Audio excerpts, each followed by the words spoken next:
When we go on the internet, it's common to scroll through other people's images, videos, writing, and artwork. We might even want to use them for projects in school or at home. And we might think, I found it online, so it's mine.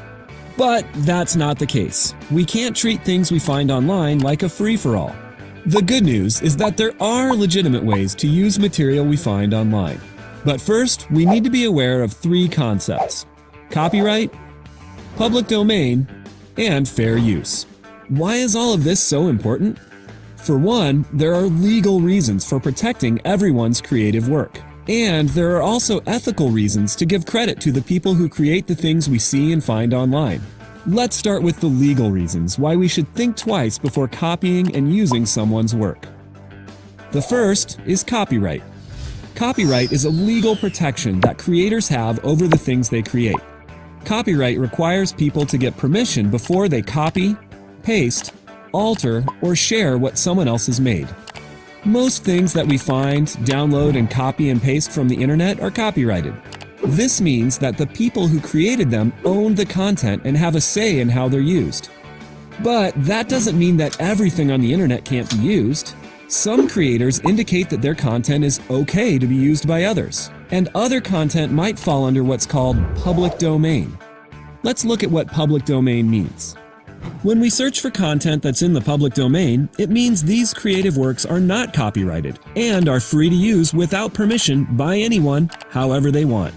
According to U.S. law, some content becomes available as public domain after a certain number of years have passed since its creation. There are also specific images and documents published by the government that are considered public domain. So, when in doubt, search public domain to find a ton of things that are totally free to use. Now, if we want to use a photo, a video, music, or other content that's copyrighted, there are still a few things we can do. We can simply reach out and ask the creator for permission. Many creators are happy to give permission to reproduce their work, as long as they're given credit.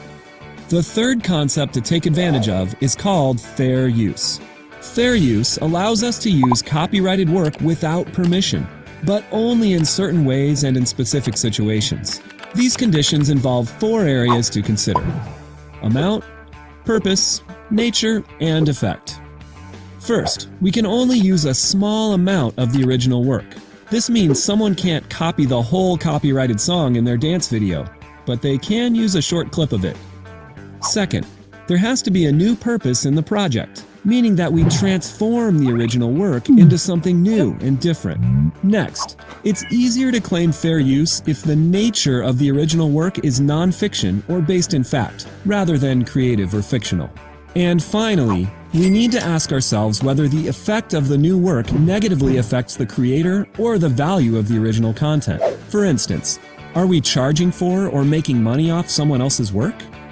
Claiming fair use is determined on a case-by-case basis, but it's more likely acceptable if it's 1. For schoolwork and education, 2. For criticizing or commenting on something, 3. For news reporting, or 4. For comedy or as a parody of something.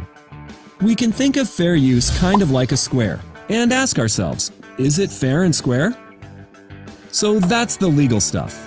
But let's not forget the ethical considerations when using content found online. Think about it. If you created something original and put it online, wouldn't you want others to give you credit for your work? What if they changed it or made money off it and no one knew you were the original creator? That's just not right. So remember, when we go online in search of things to use, keep these 3 concepts in mind: copyright, public domain, and fair use. We're all creative thinkers and creators, and it's always important to give credit where credit is due.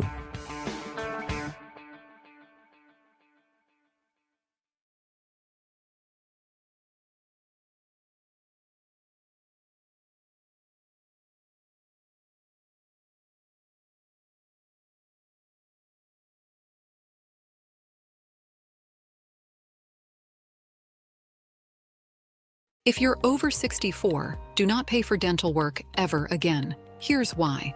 A new special benefit for seniors has recently passed, which provides full dental coverage at no cost. That's 100% coverage and $0 out of pocket.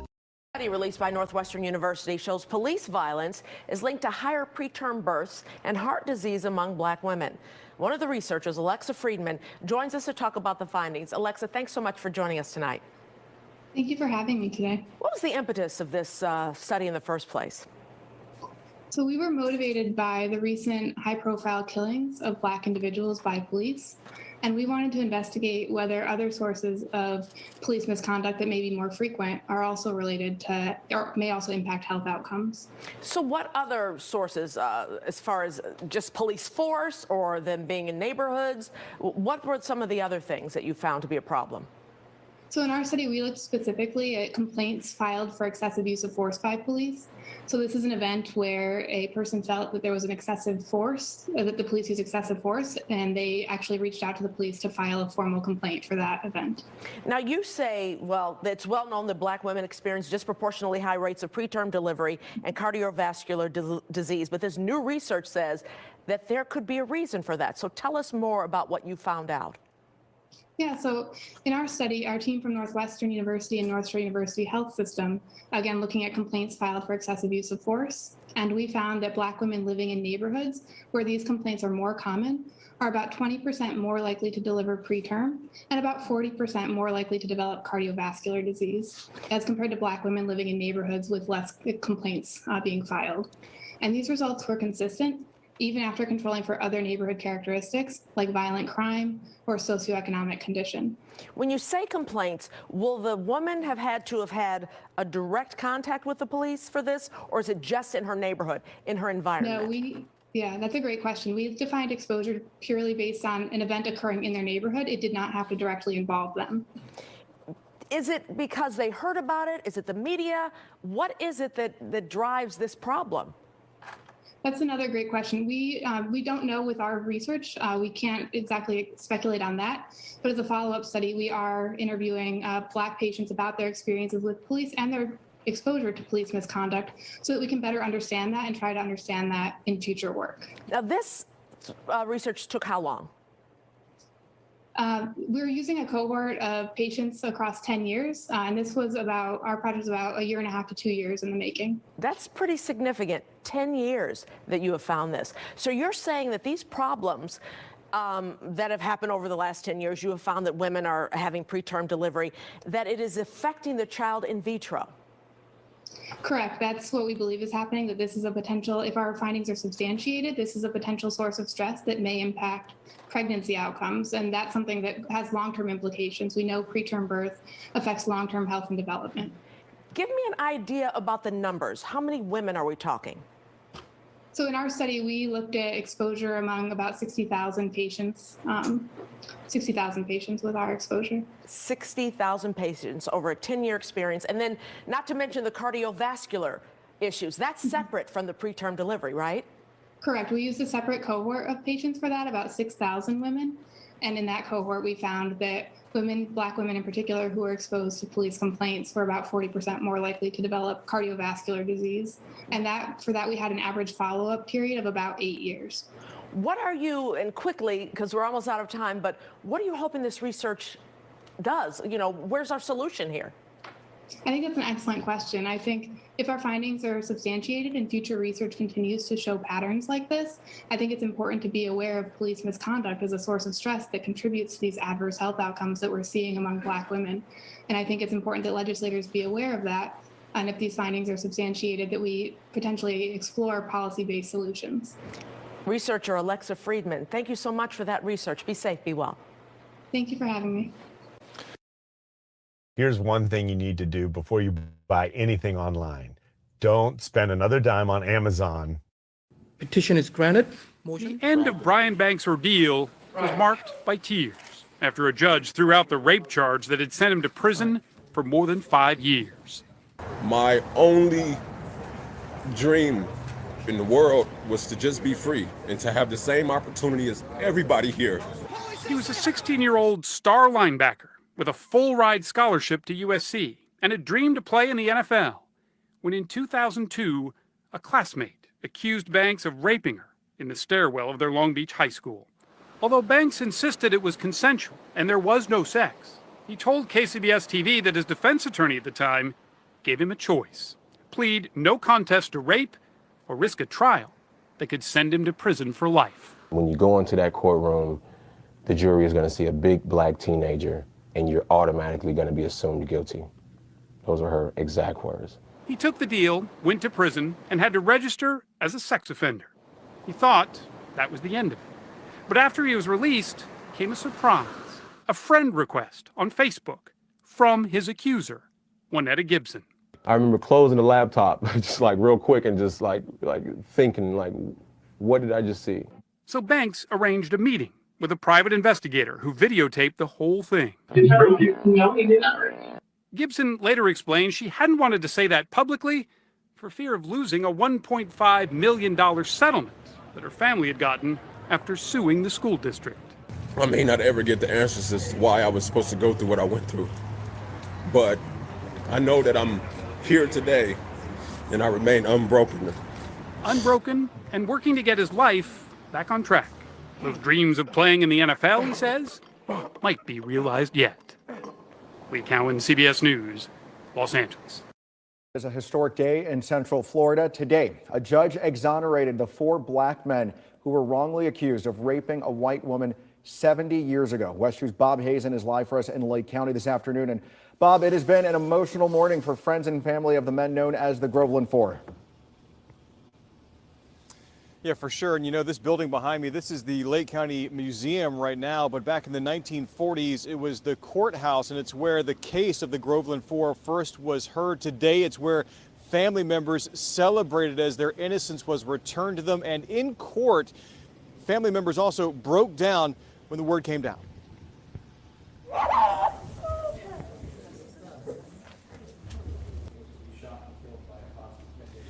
Those were tears after a judge agreed to dismiss the case against the Groveland Four this morning. The young men, Charles Greenlee, Sam Shepard, Walter Irvin, and Ernest Thomas, had been accused back in 1949 of raping a woman. Thomas was even killed by a posse before he was even arrested. The rest eventually did get convicted at trial, despite evidence that authorities now say was fabricated and part of a conspiracy cooked up by then Lake County Sheriff Willis McCall. Now, in 2019, the governor pardoned the 4 men, but their indictments lived on in the legal world. So the new state attorney here had his team search for a way to get those charges completely taken off the books and dismissed. And today did that right in front of a judge. Follow the evidence, see where it led us, and it led us to this moment now. I will not hate, but I will love and embrace all of those who did not know at the time that my father was a caring and loving, compassionate person that did not rape anybody. Now, to get this dismissal, the state attorney had to find some new evidence that could have changed the outcome of the trial, and they found that in a pair of pants that were still in Lake County. They had it tested. They found no evidence of any sexual assault on that piece of evidence, so that was what they used today to justify dismissing this case, and the judge said she was happy to do it. Reporting live in Tavares, Bob Hazen, WESH 2 News.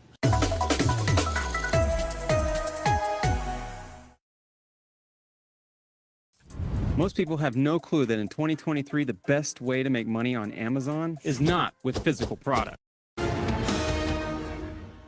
A promising college football player's life dreams shattered as he was falsely accused of rape.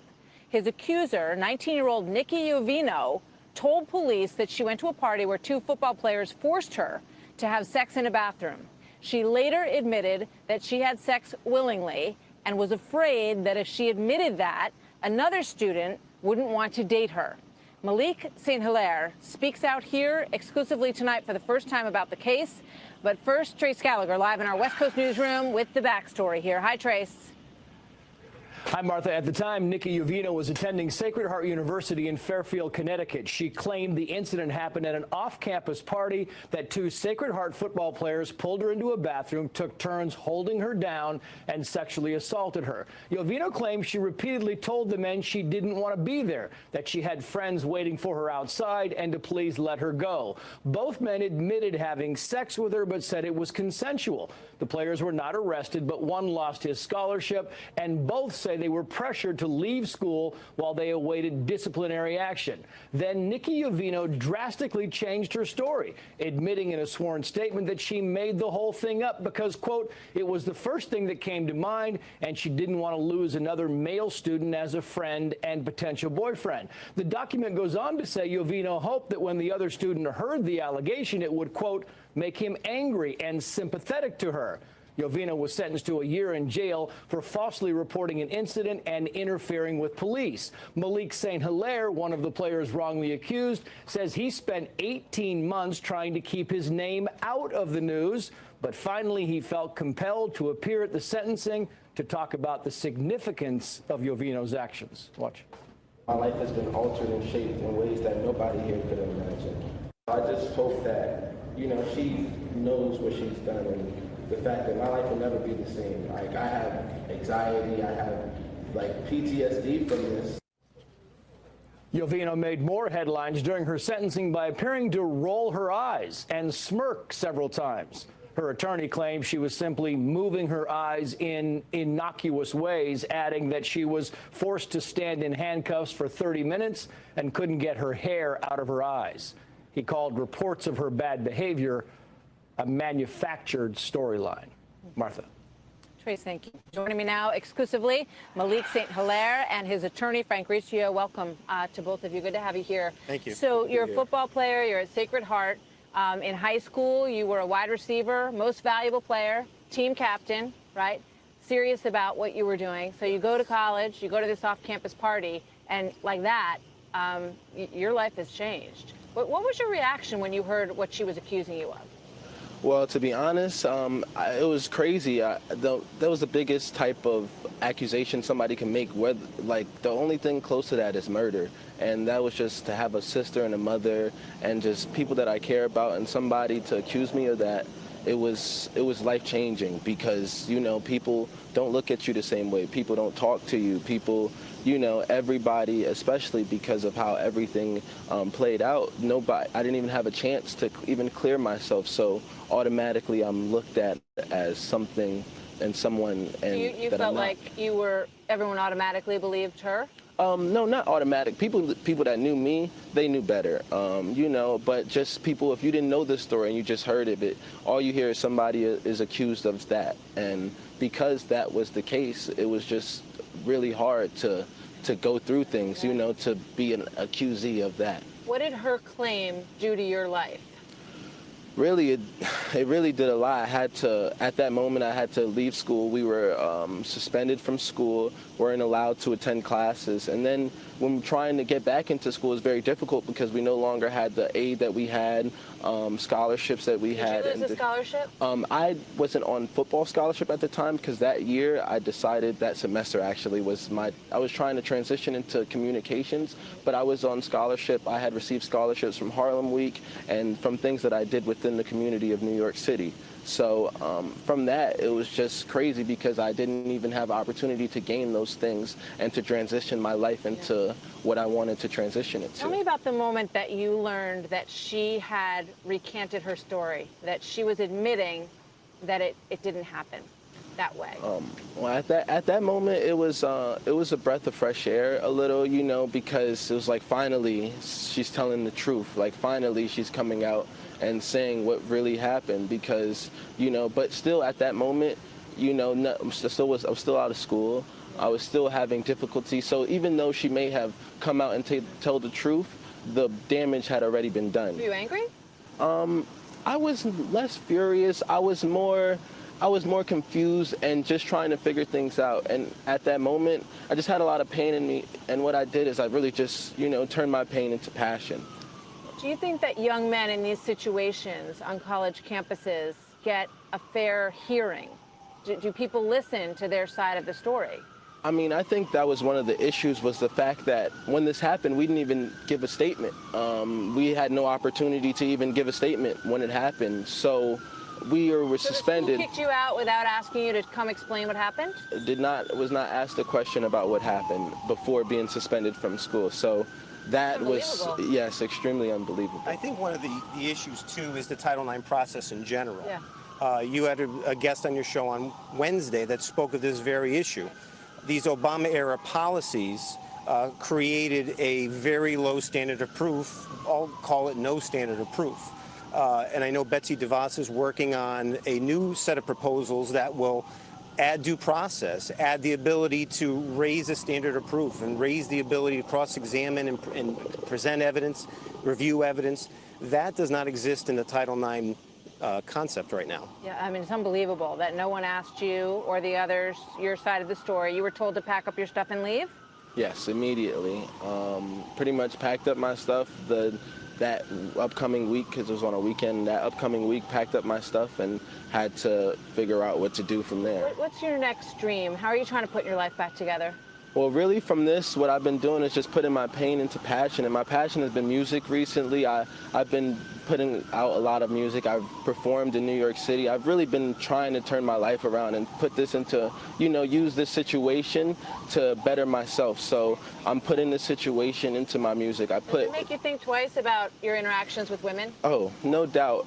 It gives me, definitely, I have, like I said, just some anxiety, and there's a lot of different things that go on now when I'm around women or when I'm just around any situation, just in any environment, because I did nothing wrong, and then all of a sudden I was getting recourses as if I did something wrong. So, Malik, you're a good young man, and it's good to meet you. Thank you very much. I wish you luck. I wish you all the best. And thank you, Frank, for coming in tonight. Good to see you both.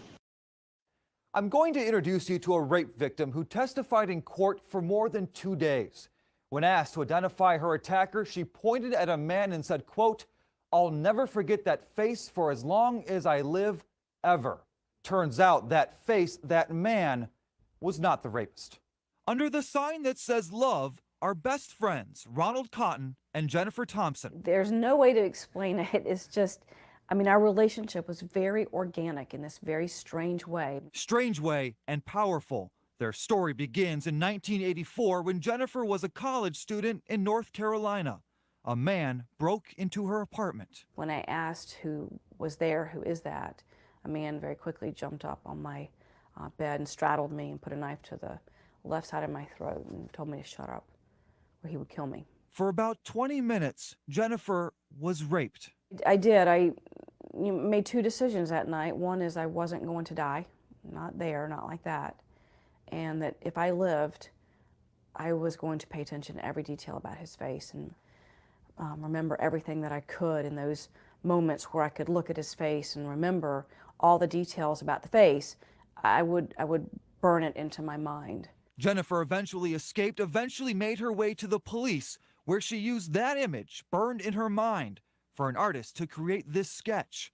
Soon, police had a suspect and showed Jennifer a bunch of photos. And as I'm looking over the photographs, and for me there was 6, I was able to discount 4, came down to 2, and I picked up one that I said, "This is the man." And they said, "Are you sure?" "I'm positive." I initialed the back of it, and they looked at me and said, "Good job. That's who we thought it was." And that was incredibly powerful for me because I wanted to do a good job. I wanted to help pull this person off the street. A few days later, police put Jennifer through an in-person suspect lineup. And again, I was given the instructions, don't feel compelled to choose anyone. Suspect may or may not be in there. But I picked number 5, wrote it on a piece of paper, and the officer said, "That's who you picked out in the photograph." And again, that was very confirming for me that I had gotten it right, that I was a good victim. So how confident were you? Oh, I was 100%, absolutely positive that I had gotten the right guy. That guy she says she was 100% sure about was Ronald Cotton, number 5. Ronald went to trial. Jennifer again ID'd him in court. It took a jury 4 hours to convict him, and a judge sentenced him to life. 11 years went by. Cotton maintained his innocence. In 1995, Jennifer was asked to give a DNA sample. So I gave him the blood, and off it went to the lab, and I did not think about it until June of 1995, when they came back and looked at me and said, "Ronald Cotton never raped you. It was a man by the name of Bobby Poole." And what went through your head when they told you that?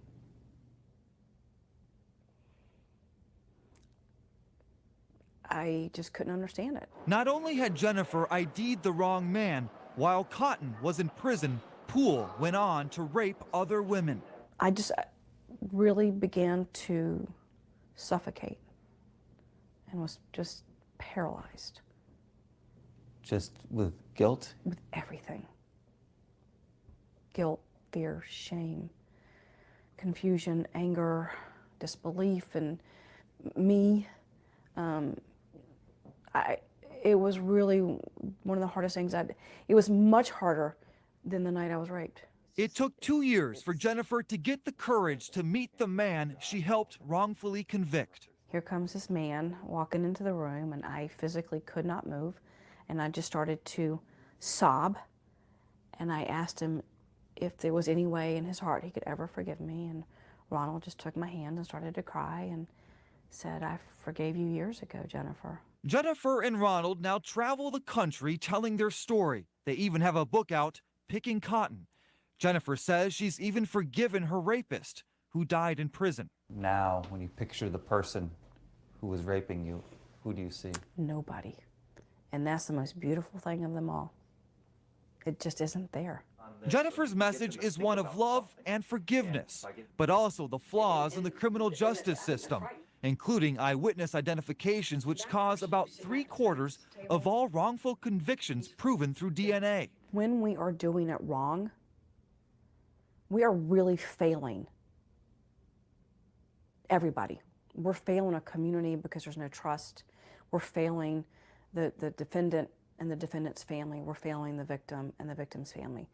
And so it doesn't make any sense why we don't want to use the best practices that we know. It doesn't make any sense at all. Now, Jennifer believes she would not have ID'd the wrong person if police had used a double-blind lineup. That's when the officer conducting the search does not know who the suspect is or which photo the witness is even looking at. And just last month, a national study recommended all police departments switch to double-blind photo lineups. Here in Minnesota, double-blind lineups are not required. Jennifer is speaking at a Minnesota Innocence Project benefit tonight. I'm Ted Haller, Fox 9 News.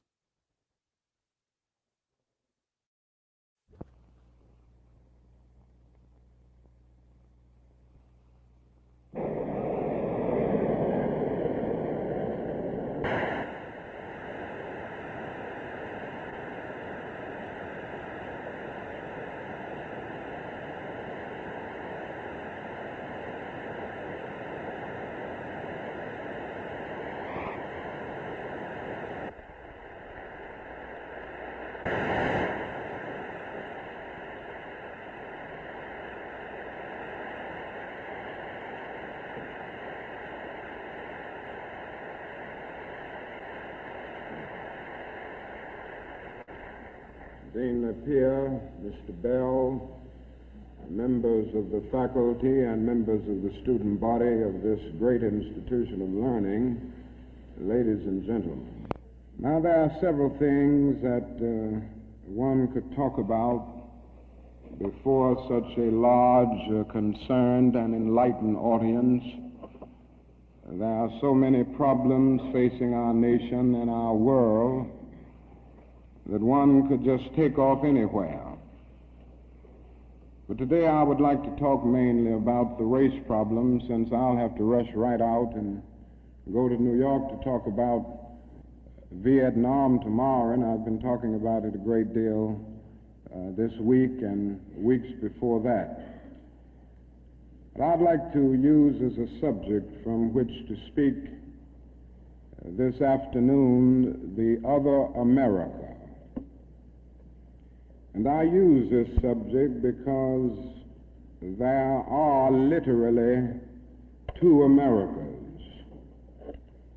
One America is beautiful for a situation. And in a sense, this America is overflowing with the milk of prosperity and the honey of opportunity. This America is the habitat of millions of people who have food and material necessities for their bodies, and culture and education for their minds, freedom and human dignity for their spirits. In this America, millions of people experience every day the opportunity of having life, liberty, and the pursuit of happiness in all of their dimensions. And in this America, millions of young people grow up in the sunlight of opportunity. But tragically and unfortunately, there is another America. And this other America has a daily ugliness about it that constantly transforms the buoyancy of hope into the fatigue of despair. In this America, millions of work-starved men walk the streets daily in search for jobs that do not exist. In this America, millions of people find themselves living in rat-infested, vermin-filled slums. In this America, people are poor by the millions, and they find themselves perishing on a lonely island of poverty in the midst of a vast ocean of material prosperity. In a sense, the greatest tragedy of this other America is what it does to little children. Little children in this other America are forced to grow up with clouds of inferiority forming every day in their little mental skies. And as we look at this other America, we see it as an arena of blasted hopes and shattered dreams.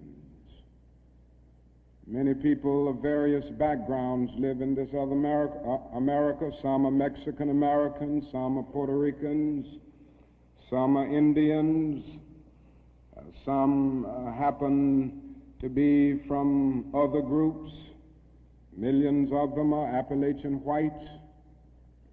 Probably the largest group in this other America, in proportion to its size in the population, is the American Negro. The American Negro finds himself living in a triple ghetto, a ghetto of race, a ghetto of poverty, a ghetto is to deal with this problem, of the two Americas.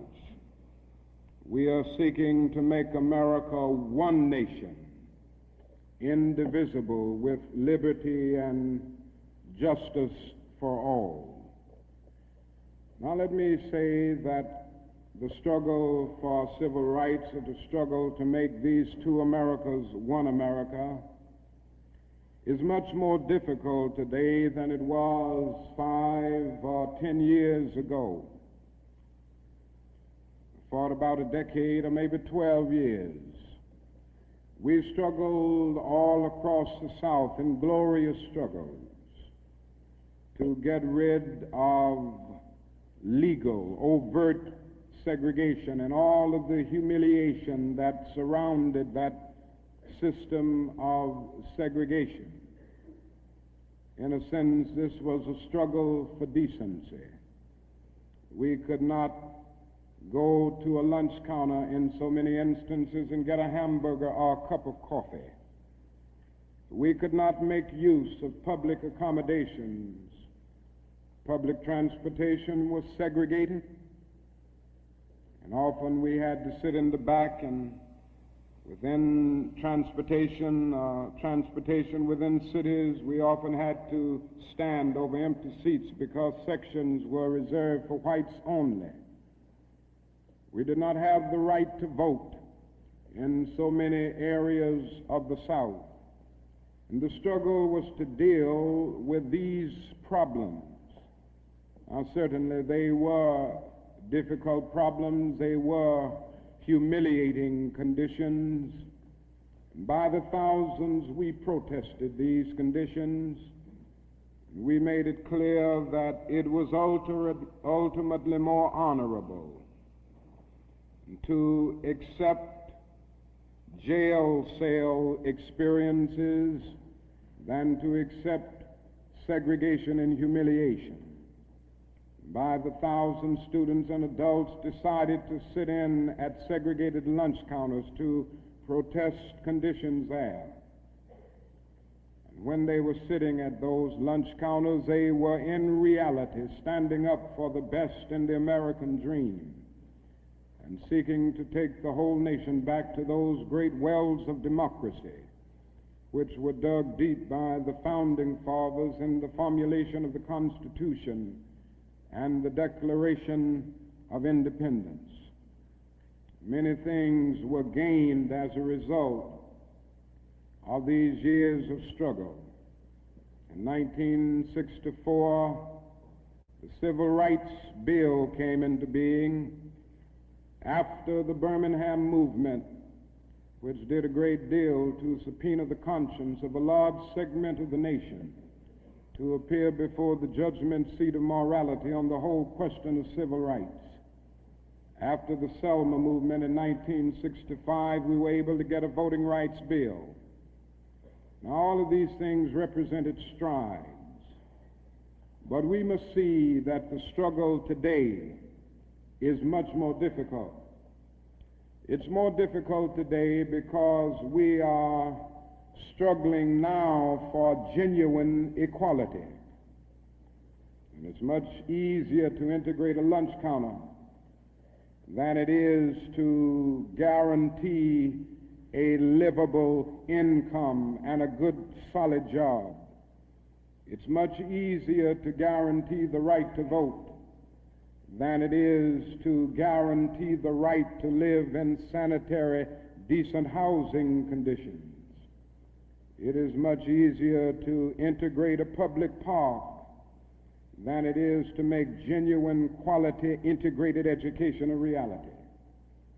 And so today we are struggling for something which says we demand genuine equality. It's not merely a struggle against extremist behavior toward Negroes.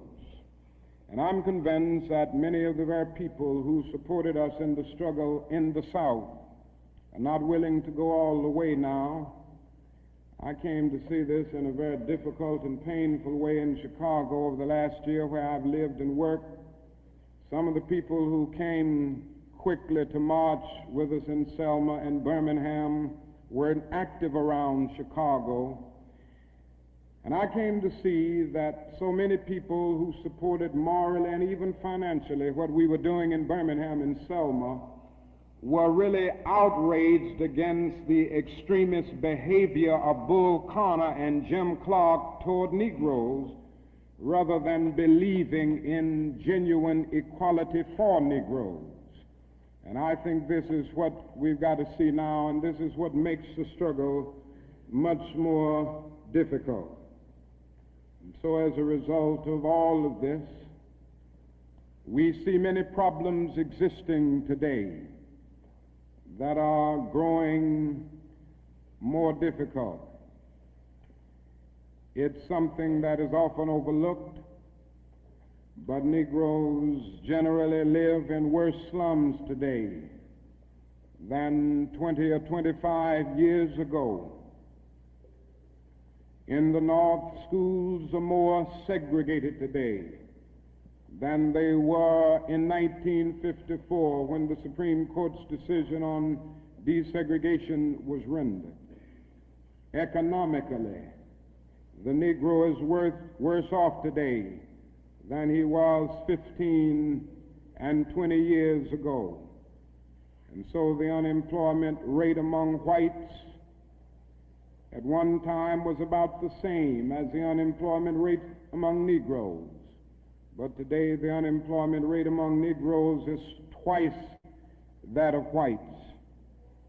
And the average income of the Negro is today 50% less than whites. And as we look at these problems, we see them growing and developing every day.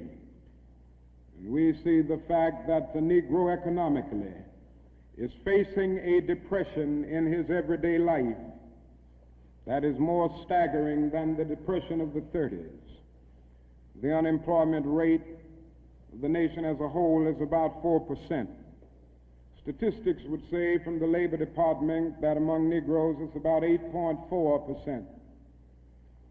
But these are the persons who are in the labor market, who still go to employment agencies to seek jobs, and so they can be calculated. The statistics can be gotten because they are still somehow in the labor market. But there are hundreds of thousands of Negroes who have given up. They've lost hope. They've come to feel that life is a long and desolate corridor for them with no exit sign. And so they no longer go to look for a job. There are those who would estimate that these persons who are called the discouraged persons would be 6 or 7% in the Negro community. And that means that unemployment among Negroes may well be 16%. And among Negro youth in some of our large urban areas, it goes to 30 and 40%. And so you can see what I mean when I say that in the Negro community, that is a major, tragic, and staggering depression that we face in our everyday lives. Now, the other thing that we've got to come to see now that many of us didn't see too well during the last 10 years, and that is that racism is still alive in American society and much more widespread than we realize. And we must see racism for what it is. It is a myth of the superior and the inferior race. It is the false and tragic notion that one particular group, one particular race is responsible for all of the progress, all of the insights, and the total flow of history. And the theory that another group or another race is totally depraved, innately impure, and innately inferior. And in the final analysis, racism is evil because its ultimate logic is genocide. Hitler was a sick and tragic man who carried racism to its logical conclusion. And he ended up leading a nation to the point of killing about 6 million Jews. And this is the tragedy of racism because its ultimate logic is genocide. If one says that I am not good enough to live next door to him, if one says that I am not good enough to eat at a lunch counter, or to have a good, decent job, or to go to school with him, merely because of my race, he is saying consciously or unconsciously that I do not deserve to exist. To use a philosophical analogy here, racism is not based on some empirical generalization. It is based rather on an ontological affirmation. It is not the assertion that certain people are behind culturally or otherwise because of environmental conditions. It is the affirmation that the very being of a people is inferior. And this is the great tragedy of it. I say that however unpleasant it is, we must honestly see and admit that racism is still deeply rooted all over America. It's still deeply rooted in the North, and it's still deeply rooted in the South. Now, this leads me to say something about another discussion that we hear a great deal, and that is the so-called white backlash. I would like to honestly say to you that the white backlash is merely a new name for an old phenomenon. It's not something that just came into being because shouts of black power, or because Negroes engaged in riots in Watts, for instance. The fact is that the state of California voted a fair housing bill out of existence before anybody shouted black power or before anybody rioted in Watts. It may well be that shouts of black power and riots in Watts and the Harlems and the other areas are the consequences of the white backlash rather than the cause of them.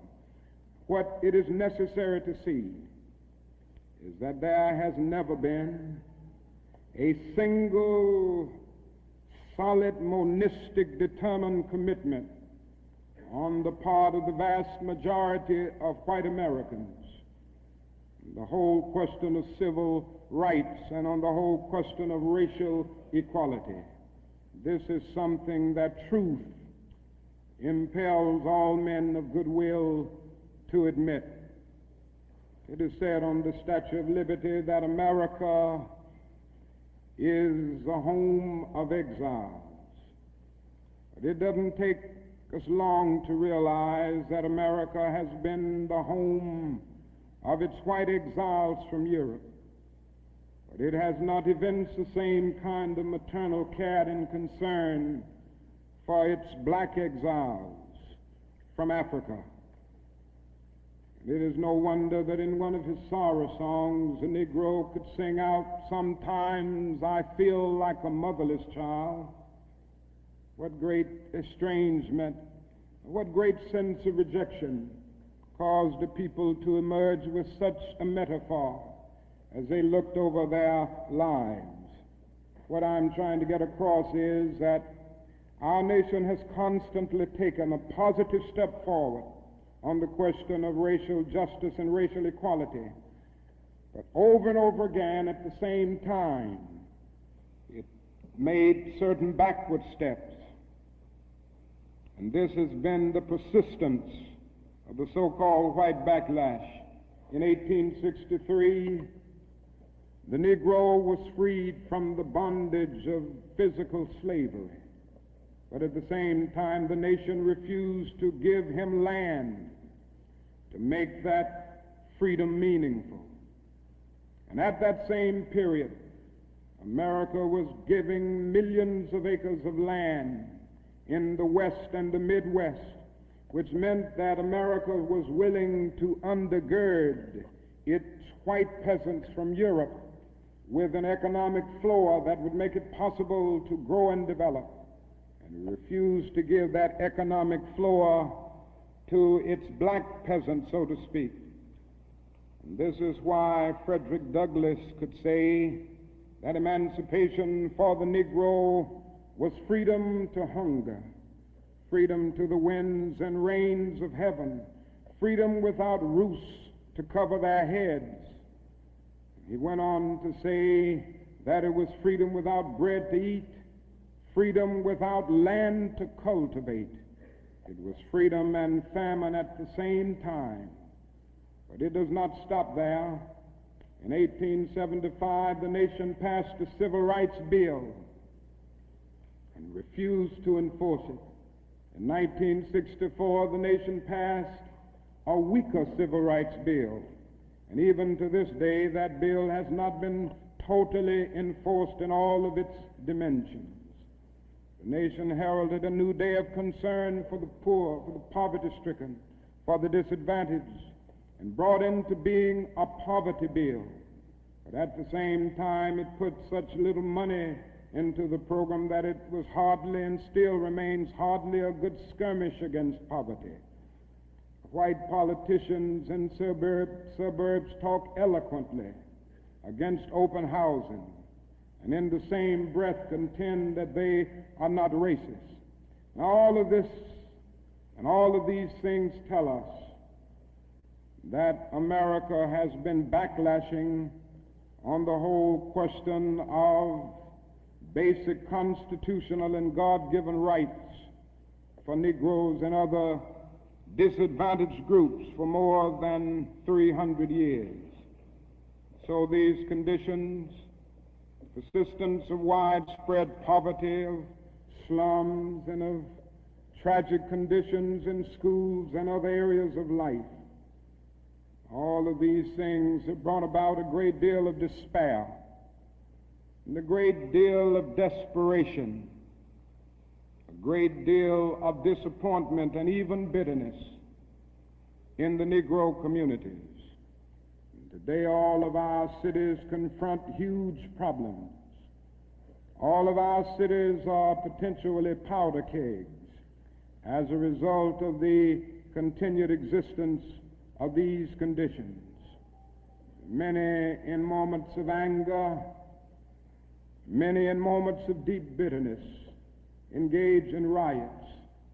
And let me say, as I've always said, and I will always continue to say, that riots are socially destructive and self-defeating. I'm still convinced that nonviolence is the most potent weapon available to oppress people in their struggle for freedom and justice. I feel that violence will only create more social problems than they will solve, that in a real sense it is impractical for the Negro to even think of mounting a violent revolution in the United States. So I will continue to condemn riots and continue to say to my brothers and sisters that this is not the way. Continue to affirm that there is another way. But at the same time, it is as necessary for me to be as vigorous in condemning the conditions which cause persons to feel that they must engage in riotous activities as it is for me to condemn riots. I think America must see that riots do not develop out of thin air. Certain conditions continue to exist in our society, which must be condemned as vigorously as we condemn riots. But in the final analysis, a riot is the language of the unheard. What is it that America has failed to hear? It has failed to hear that the plight of the Negro poor has worsened over the last few years. It has failed to hear that the promises of freedom and justice have not been met. And it has failed to hear that large segments of white society are more concerned about tranquility and the status quo than about justice, equality, and humanity. And so in a real sense, our nation's summers of riots are caused by our nation's winters of delay. And as long as America postpones justice, we stand in the position of having these recurrences of violence and riots over and over again. Social justice and progress are the absolute guarantors of riot prevention.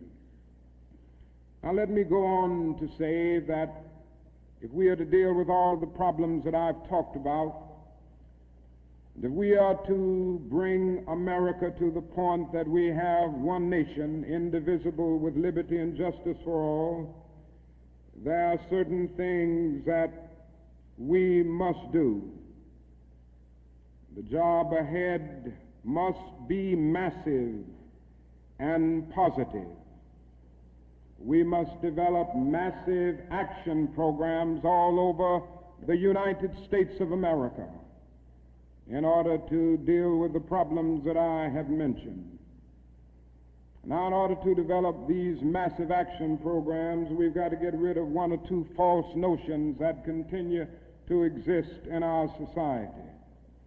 One is the notion that only time can solve the problem of racial injustice. I'm sure you've heard this idea.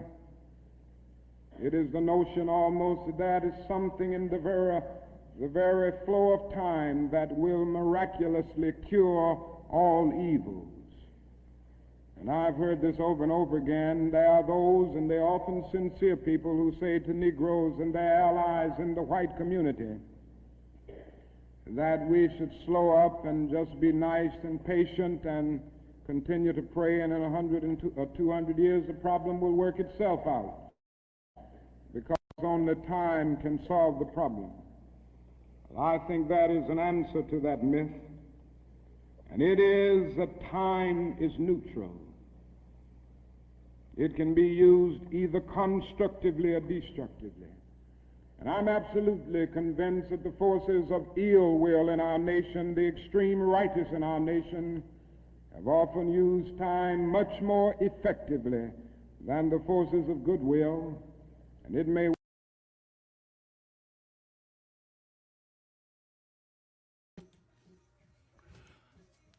Okay, Mashpaka, as you can see, it's a lot going on in this world, and nothing, I mean, things only have gotten worse.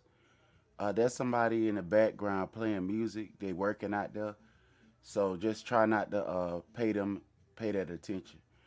But I want to show you something. I want you to remember to turn your Bible to Matthew chapter 7.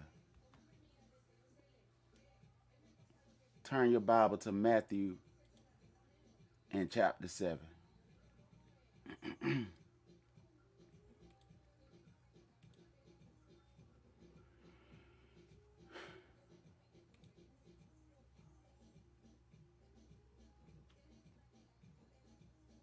I can't help that in the background, Mashpaka. Let me go ahead and turn it to Matthew chapter 7, and I'm going to mute my mic because I don't want that to get in the background. So hold on for me real quick.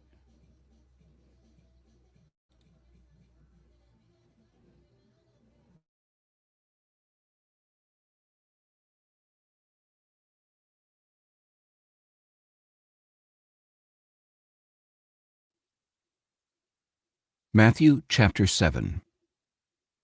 Do not judge, or you will be judged.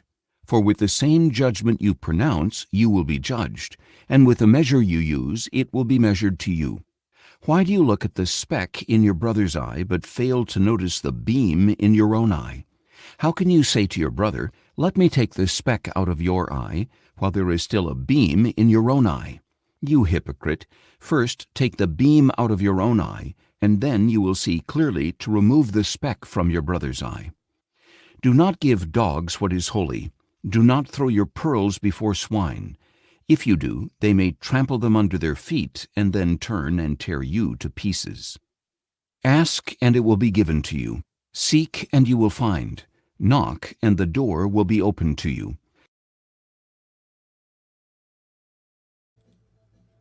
Now, when we read that, a lot of people use that scripture to try to justify how they treating you.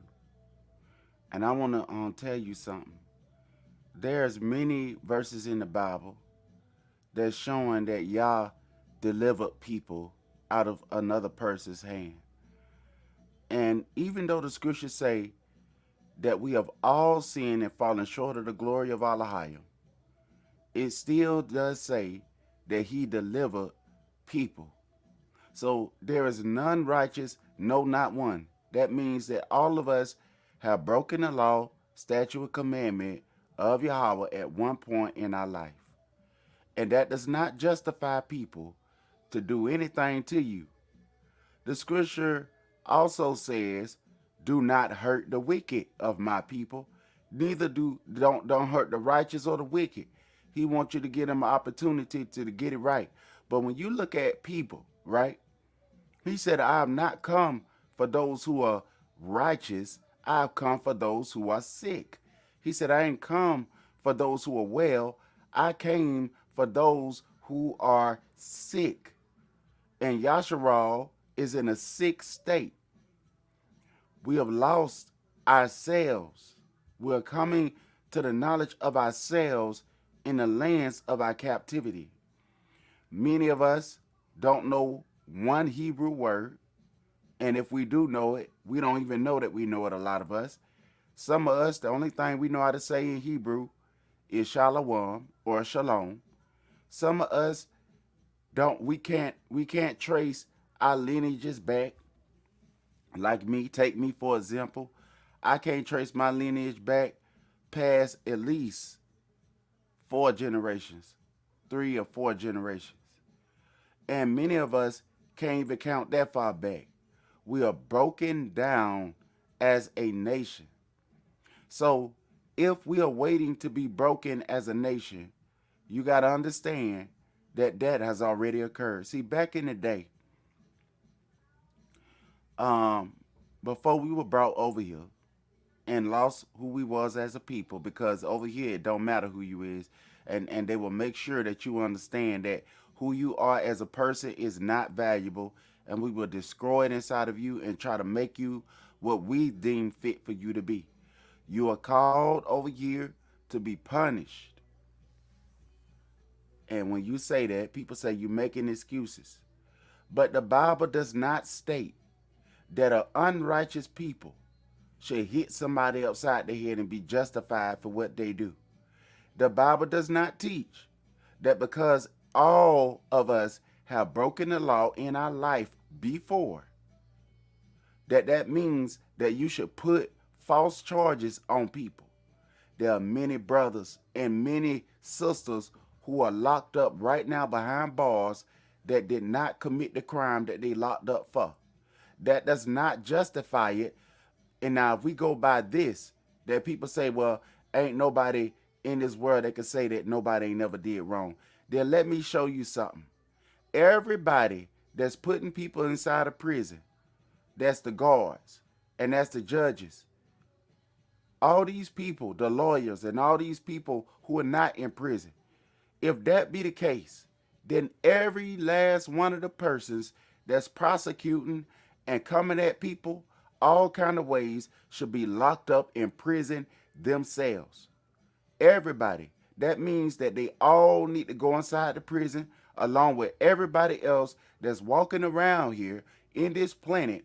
Every person on this planet deserves to be locked inside of hell. Without Messiah, all of us, even the ones that say we confess, if you confess somebody that never came and never existed, even you deserve to be inside of prison. Every last one of us. I'm not saying that Messiah ain't came. Yes, he did come. But people who want to judge other people as if they themselves have not did a slip or two in their life. They standing behind badges. They standing behind suits. They standing behind president bars and all type of things and judging people for crimes that they did not commit, because we have all fallen short of the glory of Allahayim. So therefore, since we all have fallen short of the glory of Allahayim, and this is the way that a lot of people are trying to vindicate themselves, then let us do this thing fairly. Let's say everybody that's in the whole planet, let's us all gather together, since all of us have fallen short of the glory of Allahayim. And since we want to discount the blood of Messiah or whatever false religion that we believe in, let us all go beside prison walls and lock ourselves in there. All of the leaders, all of the poor, all of the rich, all of the bound, all of the free, all of the animals, all of the plants, matter of fact, the trees is more righteous than us. The trees is more righteous than Adam. So since everybody want to judge people because they skin color or because of whatever reason, so you can find a reason to get somebody that's not against the law, statute, commandment of Yahweh, since you love to have the color green, since you love the color yellow, let's pick out anything that is not a sinful thing to do, and let's lock everybody up behind prison if we're going to justify locking up innocent people who did not commit a crime behind bars for no reason and throw away the key. Let everybody go inside the prison. Now, the people that want to think backward, you go inside of there by yourself. And all of the people who receive Messiah inside their heart, that receive forgiveness of their sin, and that's trying to work out their salvation, let us stay outside of prison. Since you got a problem with people that receive Messiah, why don't you go on top of an island somewhere yourself, so that we can search out our soul salvation? So since we know we can't do that, since we know we can't separate the wheat from the tare, as Messiah told us not to do, Some people made it inside of they sick head to think that because a person is dark-skinned, and we're going to keep it real, because their skin color is darker than yours, that they deserve to be locked inside of prison. It's people that's in Mexico that's dark-skinned, and they got a darker complexion, so they don't want to be considered as that when they come over here. Because they know what come with considering yourself as a dark-skinned person. In their countries, they're considered as black. They consider as color. When they come over to this country, they're not considered as color. They have the opportunity to put white on their paper. So we understand why people is putting white on their paper. They don't want to identify with the issue. They don't want to identify with the problem. The problem is not that you is just listen, let me tell you something. Many people want to judge folk because of fringes and stuff. Let me ask you a question, Mashpaka. Ain't that the same thing as judging somebody because they a little bit darker than you? Or they dark and you ain't got no darkness in you at all? Let us consider and think about this thing right here. Let us think about it clearly. When a baby is born inside of this world, which is more righteous than a person that's in their 80s that lived a whole life, and I did and committed things, and I made errors, and I slipped up here and there. So let's say this right here. If I got on fringes, right, and I done broke the law and statute and commandment of Yahweh that America don't follow, but they want to judge people to the account of it. So if I want to hold people to that standard, but I myself don't want to hold myself to that standard. So I got on if I have on some fringes, but a little baby that's just not getting here ain't got on no fringes, which one is more righteous? Which one got a more circumcised heart? Is it the little baby that Messiah says, suffer not the little children to come unto me? It'll be better for you if a millstone were hung around your neck than for you to offend one of these little ones of mine. So Yahweh say that if you offend one of these little ones that's younger than you, that you are supposed to be over as an elder and as a leader. So if he say he received them, didn't he not say to the Pharisees that your children go into the kingdom before you? By your children cast out demons, by which name you blaspheme. So what is it saying right here? Clean the inside of the cup, right? But we say, well, until this person get over that, until this person get over that, I don't want to hear nothing they got to say. And when you going out throughout your daily life, and if a female bent over you, brother, bent over in front of you, don't tell me that you ain't going to have to fight your flesh.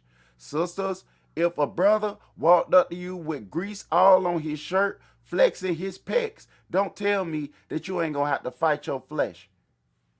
So if a person has to be given their perfected body before they can speak to you, Mashpaka. If a person have to live a perfect life before they can speak the word to somebody, then please explain to me.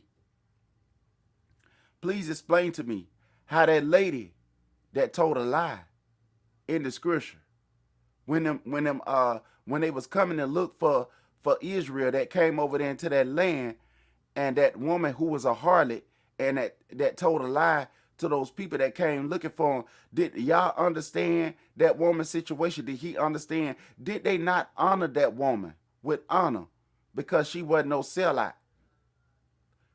So there's a time, and I'm not saying it's a time to lie, but when you think about the critical situations that people is in, you got to understand that Yah can understand the plight of the oppressed. Not that he want us to live in sin, but Yah is merciful, and he want us who have to help those who don't have.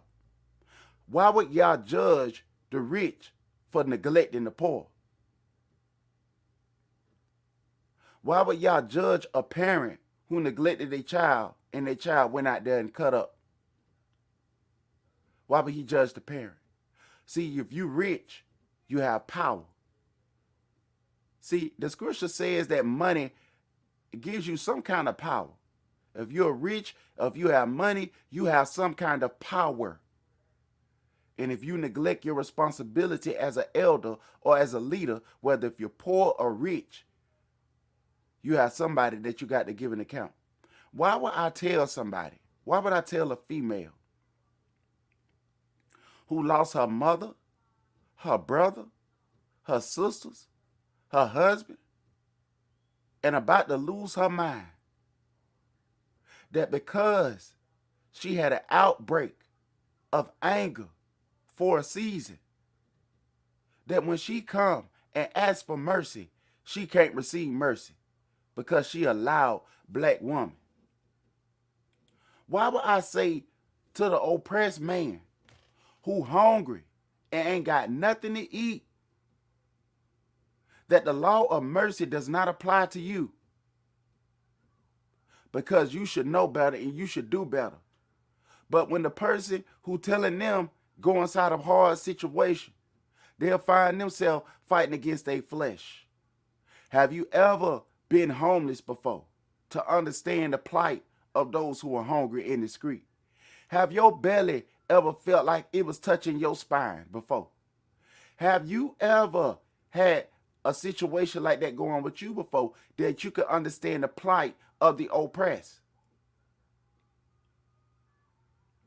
If I don't want the hungry to be hungry, then I will pay the hungry person what I owe them. Well, some people will say, well, they don't owe nobody nothing that's in the Israelite community, or what they want to say, the black community, still overcounting the thing. They call you black and then say you making it about color. When you say, okay, let's talk about black and white then they say, no, you're making it about color. No, so let's get back to the basics. Let's get back to Genesis chapter 10, and let's talk about and call people by their name so people won't falsely accuse us of being reverse racist, because we're trying to identify with with mankind about mankind things.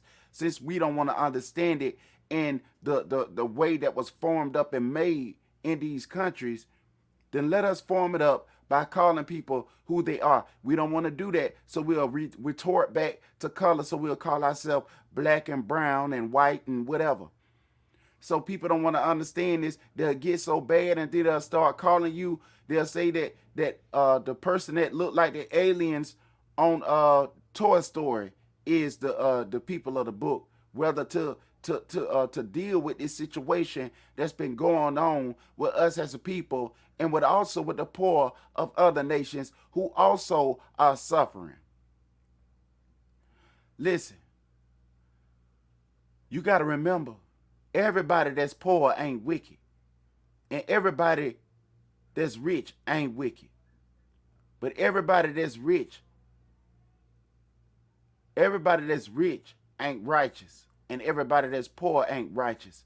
But it's not for us to separate the wheats from the tare. Y'all gave us a call, and he said, go and feed my sheep. Now listen, when Messiah, that's right, they're calling you black, then accusing you of making it about color. That's right, privacy. They call you black and say it ain't about color. Just like what Malcolm X said. They hit you all in your face, and because your blood got on their shoes, they accuse you of assaulting them. Because your blood hit they garments. Because they blood got because your blood got on their fists, they accuse you of assaulting them. How that sound? Because your blood got on their fists, they accuse you of assaulting them. And because they call you black, they accuse you of being a racist and a colorist. Well, let us call each other by our names. I thought that was the problem. If that's not the problem, then can we call ourselves black then? And what do black mean if we're going to call ourselves black? What do we look inside the dictionary? What can we find out about ourselves? You should already know yourself. Unless there's something wrong with you mentally, right? That's what they treat you like. It's something wrong with you mentally because you calling yourself black. That's right. That's witchcraft. That's witchcraft. Twisting up reality to match a reality that don't exist. the twilight zone. Mashpaka, have we entered into the twilight zone? Think about this here. Mashpaka, have we entered into the twilight zone? Salah. Meditate on that for a minute. The twilight zone. Where up is not up and down is not down. A circle is a square and the square is a circle. Opposite day, like SpongeBob, SquarePants. Mashpaka, have we entered the twilight zone? Just something I want to leave you with today. Some things to think about. There's some things to meditate on.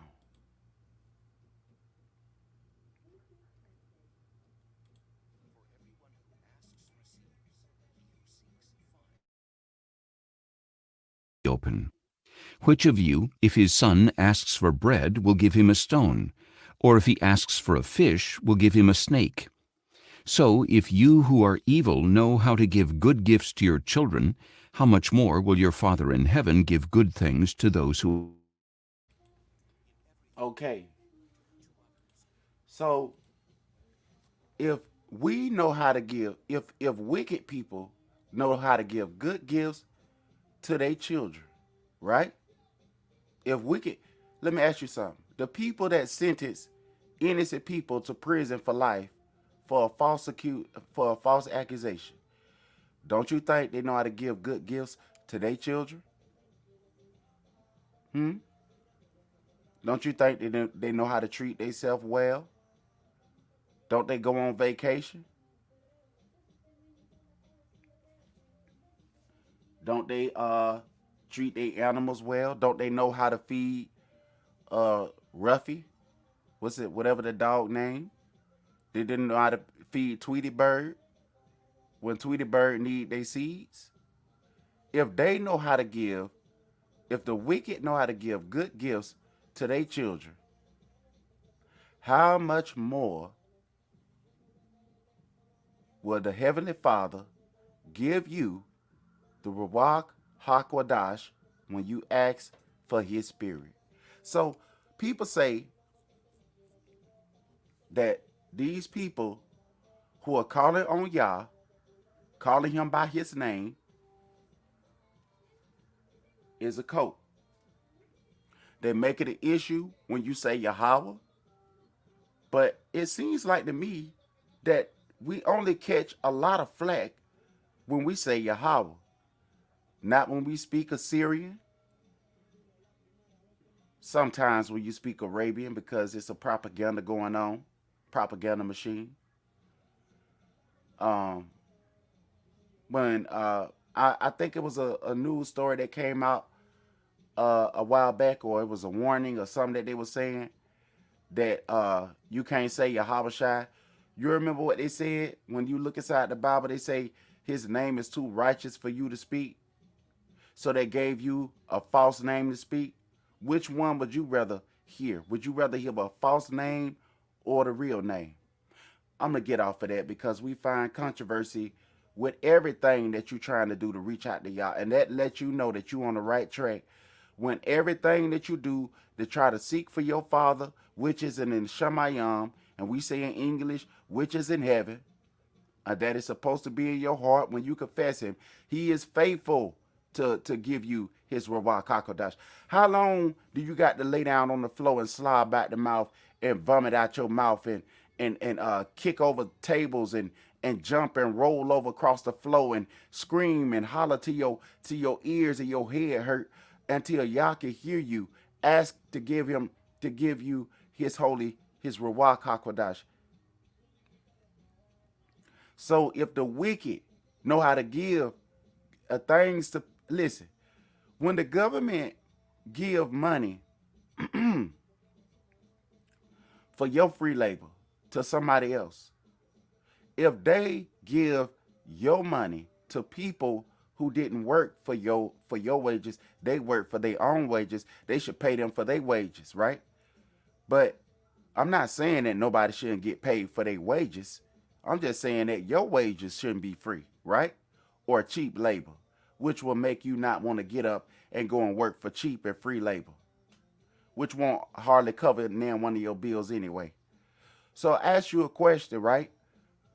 If you see that people is rewarded with things that they did not earn on this earth, how much more will your heavenly Father, if the wicked feed their children, how much more will the heavenly Father give unto you?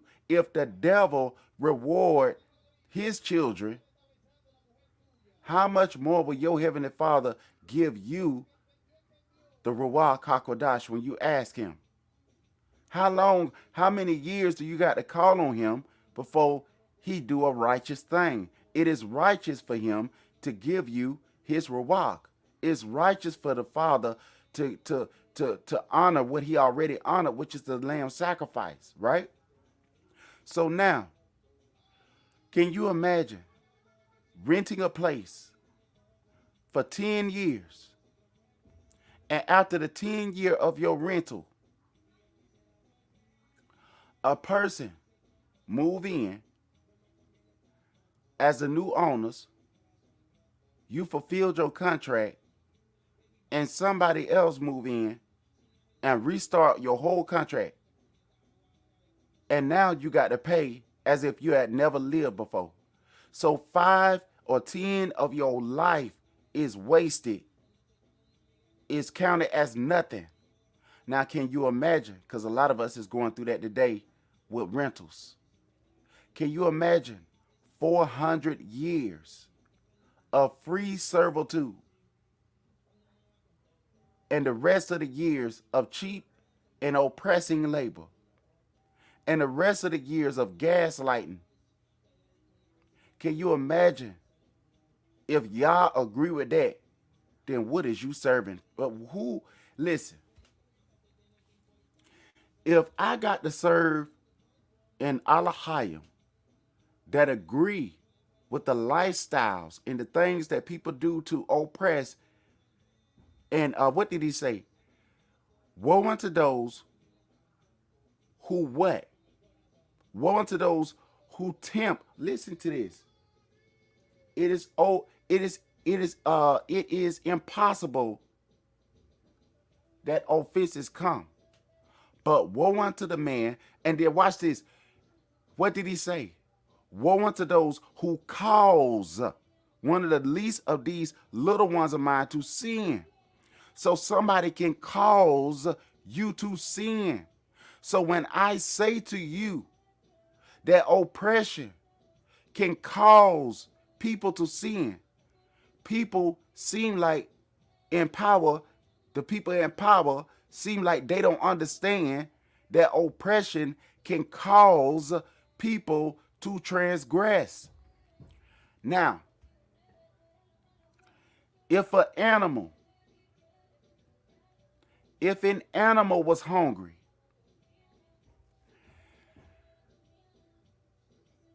and was tied up on the chain,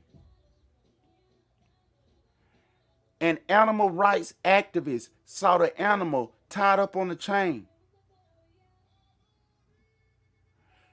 and they had a census that the sound of the place has to be at a certain level. The sound of everybody, animals and people, need to be quiet, right, at a certain rate. This dog that was suffering for 5 months, barely fed, maimed, with lice, with whatever they could get on him and bite him and eat him up. His ribs is showing. The angels, the arms of the angel will understand the critical situation of this dog, why he out there hollering and barking like he do.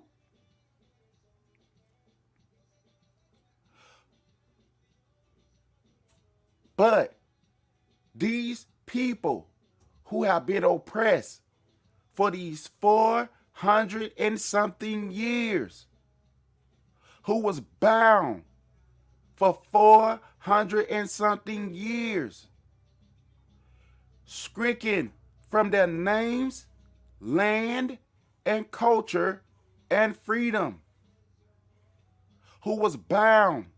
Yahweh say in the scripture, he is going to make them free. And they flip it and say that this is a terrorist thing to believe in. If those who are in other nations call on Yah, and he'll hear they cry when they call, he can forgive them of their sin. This is how strong Yahweh's forgiveness power is. But this man who was locked up for 30 years for a murder that he did not commit, when he get out, he don't get a crime bill. They give an Asian hate crime bill and tell you to go out and vote for them, vote for oppression. But the scriptures say that you should not vote for a foreigner to rule over you. So Yahweh is our king. So we vote that Yahweh rule and reign in our life and help us and do what his words say that it do. And he is the only hope that we have as a nation. A nation divided against itself will not stand. How can a worm be a terrorist organization? How can a defenseless worm be a terrorist organization? Yasharal is a defenseless worm, just like Hamashiach allowed himself to be on the tree. He made himself to be a worm, but he was not a worm. He is the King of glory. So when he say, lift up your head, O ye gates, he loved the gates above everything in his city. I remember one day I was asking Yah, I said, what is your favorite part in your kingdom that you like? And then I remember that scripture, that the gates is his favorite part. He said he loved the gates. Why did he love that gate so well? So when I looked to find out, you can't hardly find it. So I saw an Israelite that is called terrorist organization that walked through the city of Dawad. And he showed the gate. And he said the gate is where Dawad set up a place where the poor and the sick and the shut-in can go. And when I saw that, that memory came back in my mind when I was calling myself a Christian. Or when I asked Yahushua, what is his favorite part of the city? And he said the gate. Why is the gate the most important part that he showed me and spoke to me and showed me that his favorite part of the city is the gate? Because that's where the poor went to eat. That's where those who had lack went to get help. The gate is where charity was shown. The gate, this is why Dawad was so loved by Elohim. This is why he say he had a heart after Elohim. And leaders that say they after Yah's heart but don't care about the poor, they are wicked leaders because they don't have the heart of Yahweh, because they don't have the heart of Dawad. Why did Yasharal Ahaba Dawad? Because Dawad cared about the poor. He cared about the sick. He cared about the oppressed. Dawad cared, listen, that who else had the heart of Dawad? The creator of Dawad, Yahushua.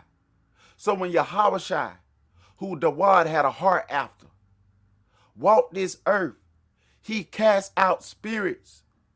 He healed. He helped the oppressed. He wanted to forgive sin. He didn't want to condemn people because they transgressed. So when the lady was drugged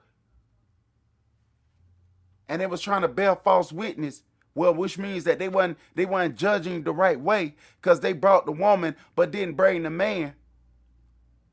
And they say, here's a woman caught in the very act. They didn't bring the man. They brought the woman. So Messiah, did what the law said do. He said, okay, now since y'all doing this the wrong way anyway, since y'all doing this, he started drawing in the sand. He said, let he that is without sin, let him cast the first stone. Why did all those people leave? They know that they was judging wrong. They know that they didn't bring no valid witness. They know that they was falsely accusing this woman of a crime. They know that they didn't have one or two witnesses. And he said, he that is without sin, let him cast the first stone. What if one of those people in the crowd was guilty and all those people knew that one of them, they knew that someone right. So why did all them leave? This is why Yah gave us the law of justice and judgment. And this is why the world hated, because the world hates justice and it hates love. It hates this right here. If it loved it, then it would be justice. They say, let justice reign. Shouldn't be nobody have to come over here running from nowhere. Shouldn't nobody have to come over here to beg to get inside of nowhere.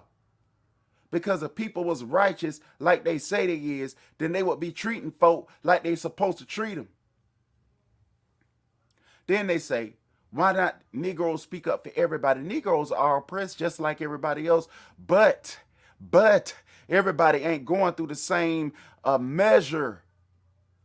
There's a measure of oppression that Negroes get, and because they speak, because they sing, because they dance, because they try, because they cry, because some of them made it, because some of them didn't, because they going through. Many people look at it and say, well, it is an imagination because it ain't nowhere in the world that nobody can survive that. You are right, not without Yah. Can't you see? Can't you see what's going on, Mashpakah? Can't you see that Yah, listen, when we was in our land, he didn't like to see the other nations oppressed in our land. So why would he delight in his seed being oppressed in a strange land? Do you think that because if Yah deliver Yasharal, that he gonna hate the other nations that are poor and going through hell and high water, and that's calling on Yah for help as well? Do you think that Yah is gonna be biased in judgment like the nations do? So I'm gonna say this right here, and I'm gonna get off of here. Whatever you see your brother or sister going through with, you who are stronger, bear the infirmity of the weak. Help those who are oppressed. Love your brother and your sister. Yeah, they suffering indeed. But a man that does not care about his household first is worse than an infidel. So if you can't care about your people, then what do that make you? Do that mean that you ignore somebody from another nation because they're going through something? No, that don't mean that. You can help them if you got the ability to help them. But you can't help nobody and you ain't got nothing yourself. If you ain't got a pot to piss in and one and a cot and one to throw it out, what can you do but pray for them or pray for resources? But oppressors don't want you to have resources because they love your oppression. How can you help? How can you be like Abraham and help a stranger from another nation, but you ain't even got hardly enough money to take care of your rent? You one paycheck from being homeless, so you can do only what you are able to do. That's why he said that those who are rich, look at that, and those who are poor, we can join together. We understand what's going on, but you also, you're going to have listen, to whom much is given, much is required. Much is required of you. And if you ain't get it the right way, you need to call on Yah and ask him to forgive you of your transgression. Shouldn't you sell all you got? See, a lot of us don't want to hear that. If we got our money by fraudulency, like a tax collector calling somebody's phone and putting interest rates on people renting stuff, if you got your money by fraudulency, by putting interest rates on people, on cars and suits and clothes, putting interest, selling land with interest is a transgression against the law. That's oppression. If you go out there to the fruit grove and you don't leave some fruits on the tree for people to glean off of, and if you do leave some out there and the poor go out there to glean and the police lock them up and put them in jail for a $600 fine because they say these are private trees, but the people who work there is trying to do the law and leave some fruits on the tree for people to glean off of, and they make laws against the oppressed and the poor so that the poor can't glean off of the trees out there in the field. Why do you think that Boaz was righteous enough to leave some? See, people think that he just left some grain out there just for his woman. But that's not just why he did that. The law demanded that you leave some for the poor to glean. But when you go inside these stores, do they leave something for the poor to glean off of? You can't, right? In the store, it's a transgression for you not to sell.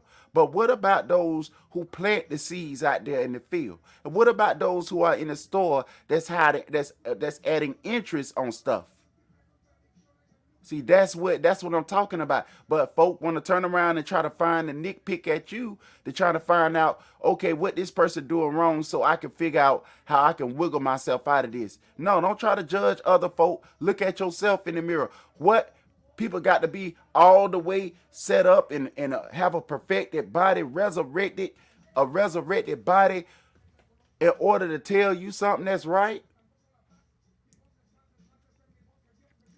What about the donkey that go and sniff on another donkey?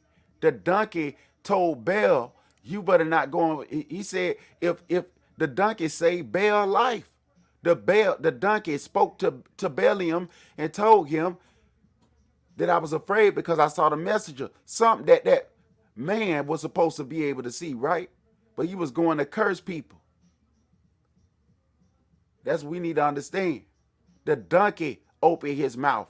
A donkey opened his mouth. A beast opened his mouth. Cattle opened his mouth. A farm animal opened his mouth and rebuked a prophet.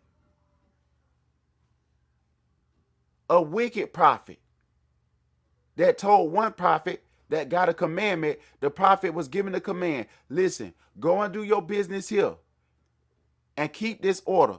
But he listened to this false prophet that told him a false vision. And in the scripture, the only thing that's the name of him is Ayashalahayim, the man of Alahayim. That's the only thing that's named to him in the scripture. Ayashalahayim, male of Alahayim. That's the only thing named of him. He listened to the prophet that gave him a false prophecy, turned around and went back and lodged in the city and was judged by that same prophet that gave him a false prophecy. The prophet that gave him the false prophecy, he turned around, heard a vision from Yah. Yah spoke to him. Alahayim spoke to the man that gave the man the false prophecy.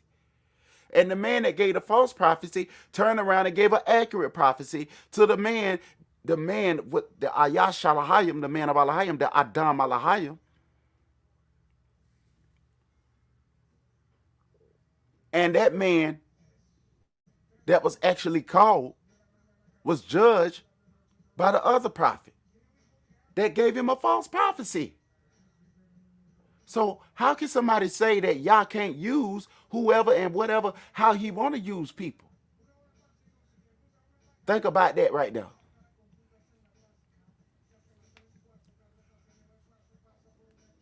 He said he used the nations of the north as an axe, but they boasting as if they did it by themselves. But he say, can the axe boast against he that swung the axe? Alahayim asking them a question by asking us a question as well. Is the axe greater than he that swung the axe? So who's using the wicked to chastise those who reject Yahweh Shai? I got to get off here, Mashpaka. But I'm not saying I'm not saying that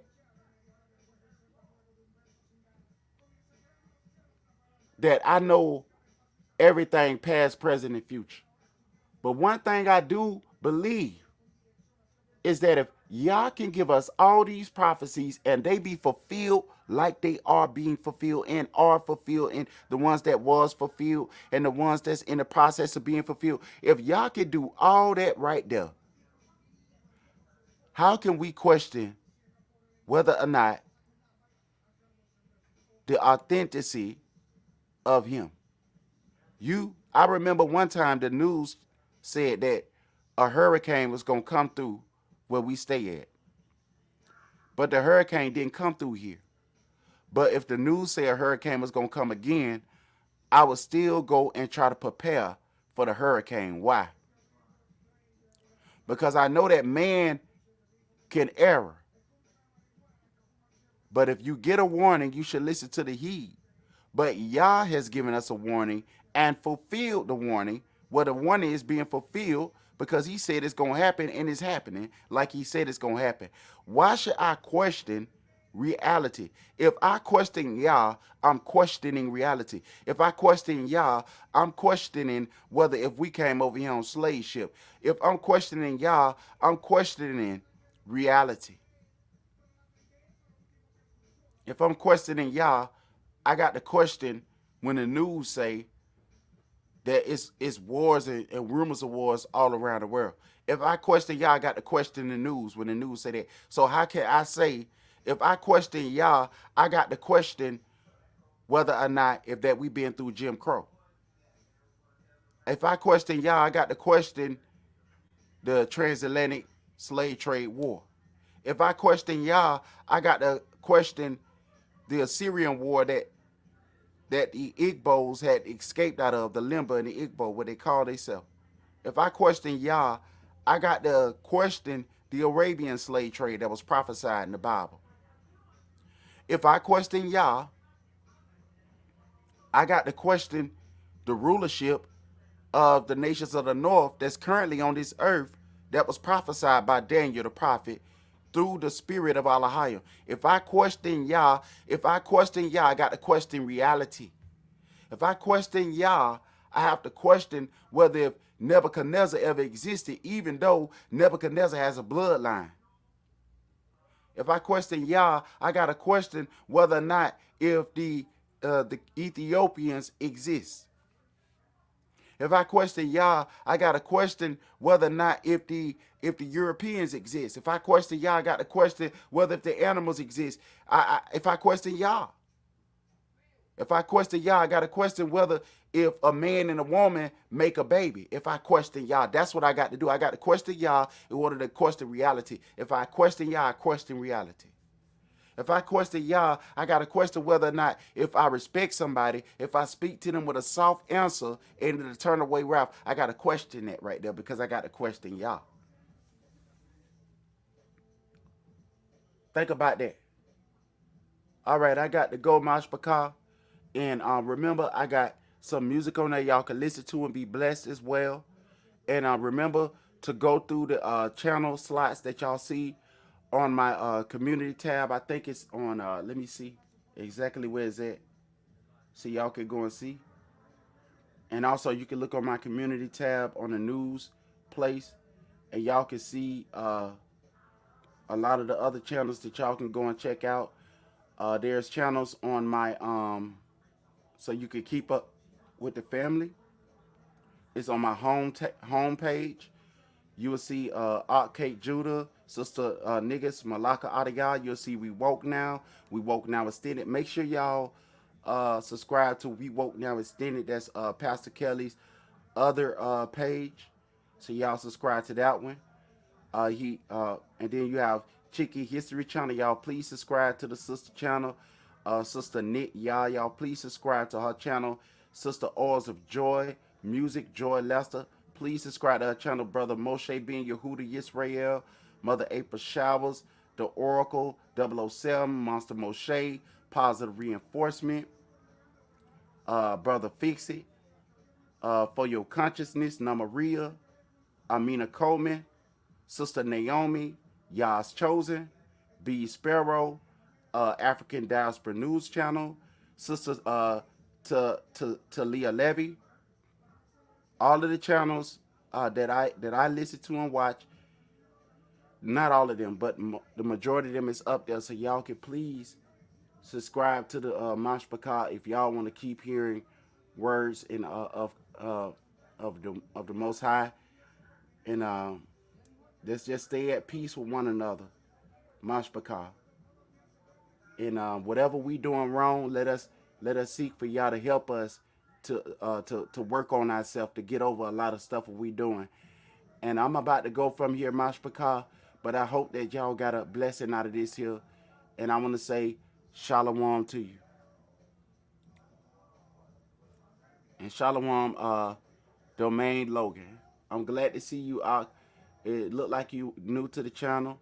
Mashpaka, y'all see Domain Logan. Y'all please subscribe to their channel. I don't know if they got anything that they got going, but subscribe to their channel so that whenever they get something started, y'all can go and see what they got going on.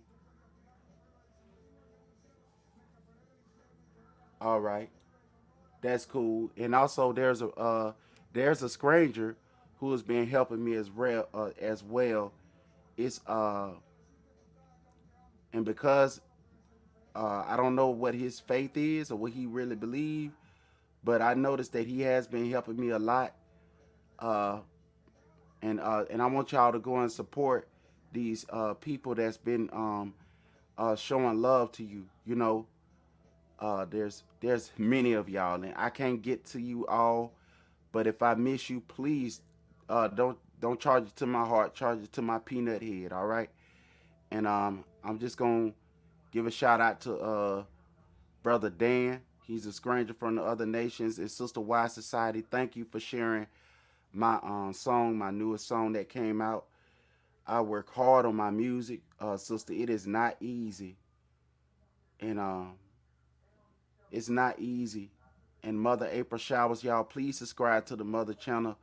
She's doing her best. And someone else that had just subscribed to my channel, Sister Catherine. I don't see the picture up, but anytime somebody try to support me, I want to give you your flowers and show you that I am appreciative of you coming and showing likes and love, because you don't have to do that. And I want to say this to you, Shelly Lady, thank you for becoming a subscriber to the channel. And also, it was another sister that was coming in and giving a lot of support. I want to say to you, Brother Kendall, thank you for coming to the video. And Sister Shay Love, I say thank you, Sister Shay Love. And Brother Antonio. Brother Antonio got a lot of stuff he got going on. And I know it's a lot of people that got big channels that don't hardly have the time to come to get around to everybody. So if y'all ever see one of them channels go across that treat y'all with respect and that's teaching the word accurately, y'all please go and give them a heart or a love on something that you heard that bless you through their channel. And Nuremberg Trials, thank you.